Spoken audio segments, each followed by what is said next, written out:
여러분 안녕하십니까? 네트워크 뉴스 시작합니다. 오늘은 네트워크 특별 대담 순서로 김상돈 경기의왕시장과 이야기 나눠보겠습니다.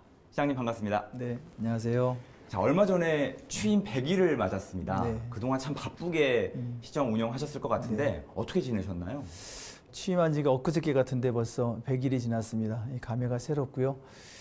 지난 여름 어느 해보다도 아주 폭염과 또 태풍으로 인해서 많은 시민들이 고생들 많이 했고요. 네. 저도 취임 첫날부터 태풍이 북상을 해서 사실은 취임식도 긴급하게 취소를 하고 또 재난사항 점검하느라 하루 종일 뛰어다니면서 아주 신고식을 톡톡히 했던 그런 날이었습니다. 예. 네.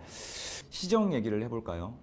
백운밸리, 장안지구 개발사업 등 다양한 이런 개발 사업들이 의왕 곳곳에서 순조롭게 진행이 되고 있다고 들었습니다. 현재 진행 상황은 어떤가요? 백운지 식문화밸리, 장안지구 개발, 또 의왕 테크노파크, 의왕 행복타운 등 여러 가지 사업을 하고 있는데 지금 사업들이 잘 진행되고 있습니다. 또 마무리도 성공적으로 잘 할 생각 가지고 있고요. 또 장안지구 개발이 이제 마무리가 돼서 내년 1월 달부터는 입주가 시작이 됩니다. 또 백운지 식문화밸리도 내년 2월 달부터 입주가 됩니다. 이렇게 잘 순조롭게 되고 있고요. 또 더 나아가서는 그 각 지금 개발 사업지가 그린벨트다 보니까 훼손부지가 있습니다. 그래서 훼손부지에 대한 것도 백운 호수 내에 근린공원을 만들어서 시민들의 산책로라든가 체육공원이라든가 또 수변 쉼터라든가 이런 걸 잘 만들어서 시민들이 아주 힐링할 수 있는 휴식 공간을 잘 만들려 하고 있습니다. 방금 전에도 삶의 질을 강조하셨는데 의왕시가 앞으로 중점적으로 추진해 나갈 정책들은 어떤 걸 짚어볼 수 있을까요? 공약사항으로 이제 6개 분야에 55개의 공약사항을 발표를 했습니다. 그래서 그걸 중심으로 해서 시정을 이끌어 나갈 계획을 가지고 있고요. 간단하게 몇 가지만 말씀을 드리면은 행정 분야 쪽으로 보면은 시민들이 적극 참여할 수 있는 의왕 민회위원회를 둘 계획을 가지고 있고요.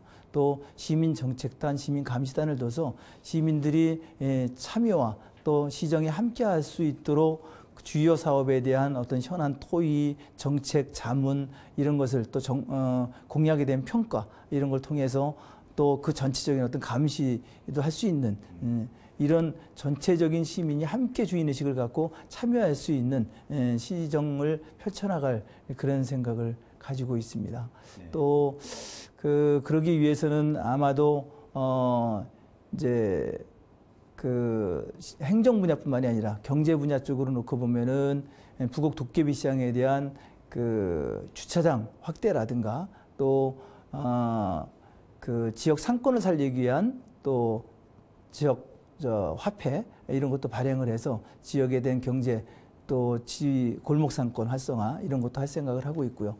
복지 분야 쪽으로 보면은 지금 어르신들이 이제 복지관 이용을 많이 하게 되는데 복지관이 협소해서 별간의 복지관을 늘린다거나 또 경로당 주치의제, 치매 안심센터 이런 걸 통해서 복지 분야에도 많이 확대를 지금 시켜나갈 생각을 가지고 있고요.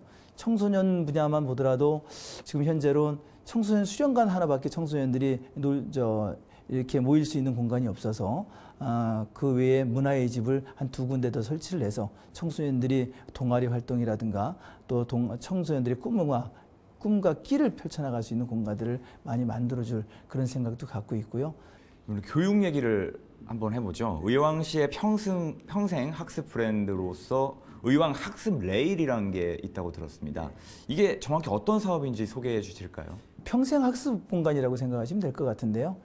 사실 이제 의왕시는 다른 도시에 비해 평생 학습 기간 수가 사실 적습니다. 또 게다가 의왕시 지형 형태가 이렇게 길쭉한 고구마 형태로 갖춰져 있다 보니까 지역이 3개 권역으로 나뉘어져 있습니다. 그러다 보니까는 이 지역 간에 사실 이동에 관련 접근성도 상당히 어려움이 없지 않아 있는데요. 그러다 보니까 평생 학습에 대한 참여하려고 하는 시민들의 불편한 게 있죠. 그래서 제 임기 내는 작은 평생 학습 그 공간들을 많이 만들려고 합니다. 그래서 작은 동네의 커뮤니티 공간이라든가 이런 또 내지는 뭐 은행이 됐든 카페가 됐든 뭐 대학교가 됐든 연구실이 됐든 이런 공간들을 평생 학습 내일이라고 해갖고 평생 학습 공간으로 이렇게 점차 늘려갈 그런 생각을 가지고 있습니다. 네. 이 지역뿐만 아니라 국가적으로도 일자리 문제가 사회의 가장 큰 이슈로 부각이 되고 있지 않습니까? 그 의왕시의 일자리 창출 방안이 있다면 특별히 어떤 점이 있을까요? 제 이제 공약 중에 가장 핵심이 이제 그 일자리 늘리는 것이 이제 주요 공약입니다.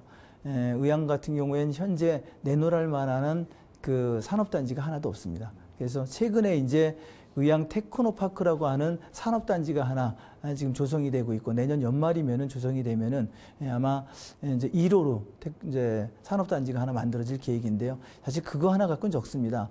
그래서 제2의 테크노파크 이렇게 일자리를 갖다가 더 만들 생각을 가지고 있고요. 의왕시 하면 많은 사람들이 전원도시다 이렇게 많이들 알려져 있잖아요. 그런데 이제는 관광도시로 하루하루 변화하고 있다고 들었는데 어떤 점들이 그런 부분들인 건지 소개 좀 부탁드릴까요? 그동안은 의왕시가 사실 랜드마크가 없었습니다. 이렇게 인근시에서 의왕하면 의왕을 모를 정도로 의왕이 이렇게 내놓을 만한 랜드마크가 없었는데 최근 들어서 2013년도에 그 의왕이 철도 특구로 지정을 받았습니다. 철도 박물관이라든가 또 철도대학, 지금은 교통대학으로 되어 있는데 교통대학, 또 철도 기술연구원, 인재개발원, 현대로템 이런 어떤 철도에 관련된 시설들이 집착되어 있는 곳이기도 합니다. 거기에 최근에 이제 레일바이크를 만들었고 또 스카이레일이라고 하는 것, 또 캠핑장, 또 자연학습공원 이걸로 인해서 문화관광 벨트로 지금 활성화되고 있습니다. 그래서 아마 이제 의왕 인근뿐만이 아니라 전국적으로도 의왕하면은 레일바이크, 철도 특구 이런 걸로 좀 점점 알려지는 그런 지역이라고 저는 생각을 하고 있고요. 좀 더 활성화시킬 생각을 가지고 있습니다. 네. 마지막으로 의왕 시민과 시청자 여러분께 한 말씀 부탁드리겠습니다. 제가 시정구호를 시민이 행복한 새로운 의왕이라고 지었습니다. 구호답게 시민이 주인되는 진정한 시민자치 시대, 또 사람 중심의 더불어 행복한 의왕시를 시민 여러분들과 함께 잘 이끌어 나가도록 하겠습니다. 지금까지 김상돈 경기 의왕시장과 이야기 나눠봤습니다. 시장님 말씀 잘 들었습니다. 고맙습니다.